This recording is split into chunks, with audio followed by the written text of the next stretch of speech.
इसलिए हे पार्थ, अनासक्ति योग के द्वारा कामनाओं पर विजय पाना अति आवश्यक है, क्योंकि कामनाओं की पूर्ति होकर भी कभी नहीं होती। मनुष्य बूढ़ा हो जाता है, परंतु आसक्ति जनित कामनाएं कभी बूढ़ी नहीं होती, कभी बूढ़ी नहीं होती।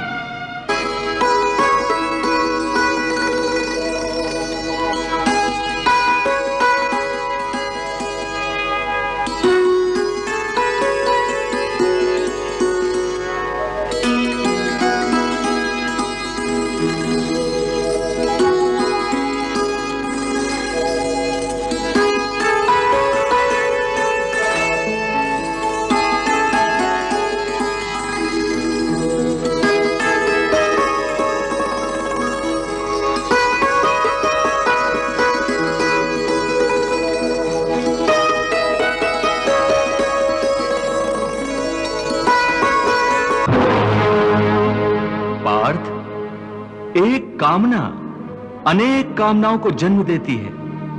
हर कामना के साथ मनुष्य की तृष्णा भी बढ़ जाती है और तृष्णा के साथ असंतोष भी बढ़ता जाता है। फिर ऐसे असंतुष्ट मनुष्य को, जो कामनाओं से ग्रस्त है, उसे उचित अनुचित का विवेक नहीं रहता।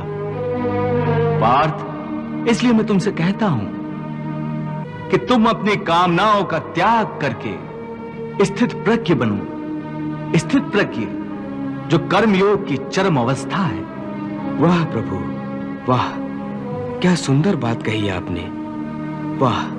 हे मधुसूदन, तुम तो कहते हो कामनाओं का त्याग करके स्थित प्रज्ञ बन जाओ, परंतु स्थित प्रज्ञ बनने के लिए सबसे आवश्यक क्या है? स्थिर बुद्धि। स्थिर बुद्धि? परंतु मनुष्य अपनी बुद्धि को स्थिर कैसे रख सकता है? आशा और निराशा दोनों से मुक्त होकर ही बुद्धि को स्थिर किया जा सकता है। बुद्धि स्थिर होगी तो इंद्रियों के विषयों का बल टूट जाएगा। यदि कोई किसी इंद्रिय को ही काट कर फेंक दे तो क्या उस इंद्रिय का विषय नष्ट हो जाएगा? नहीं अर्जुन, यदि किसी दुर्घटनावश किसी की आंखें अंधी हो जाएं, तो यह आवश्यक नहीं कि उसकी आंखें रूप की कल्पना करना ही छोड़ दें। आंखें ना होने पर भी उसका मन ऐसे दृश्यों की कल्पना कर सकता है जो उसे विषयों के मोह में फंसाए चले जाएं। पार्थ, एक अंधा मनुष्य भगवान के स्वरूप की भी कल्पना कर सकता है।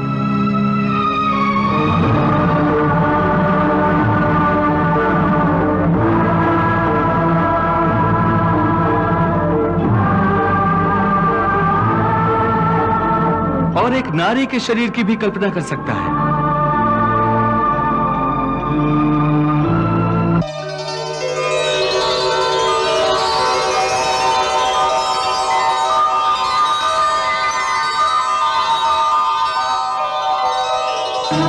सो किसी इंद्रिय के होने ना होने से मन की वासना और आसक्ति में फर्क नहीं पड़ता।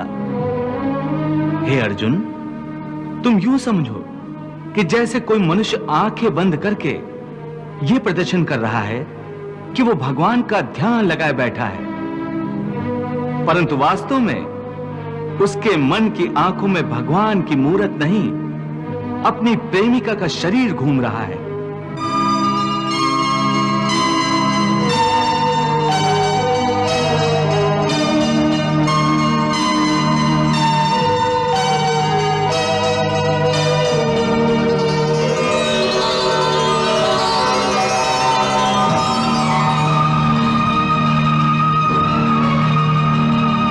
इसका अर्थ है कि उसकी आंखें तो बंद हैं, परंतु आंखों के विषय उसे फिर भी भ्रमित कर रहे हैं।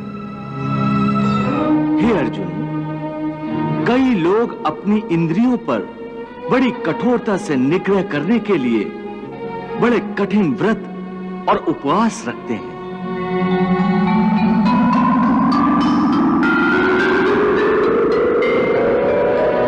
कई दिनों तक खाना पीना छोड़ देते हैं, फिर भी यदि उनका मन भांत भांत के स्वादिष्ट भोजनों की वासना में ही अटका रहे, तो हठ के द्वारा किए हुए इस व्रत उपवास का क्या लाभ है?